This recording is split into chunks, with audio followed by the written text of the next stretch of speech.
கரூர் மாவட்டம் குளித்தலை அருகே வேளாங்காட்டுப்பட்டியில் 2000 ஆண்டுகள் பழமையான முதுமக்கள் தாழி கண்டெடுக்கப்பட்டுள்ளது.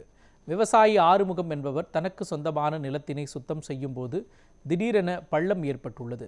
உடனடியாக கிராம நிர்வாக அலுவலர் நல்லுசாமிக்கு அவர் தகவல் தெரிவித்துள்ளார்.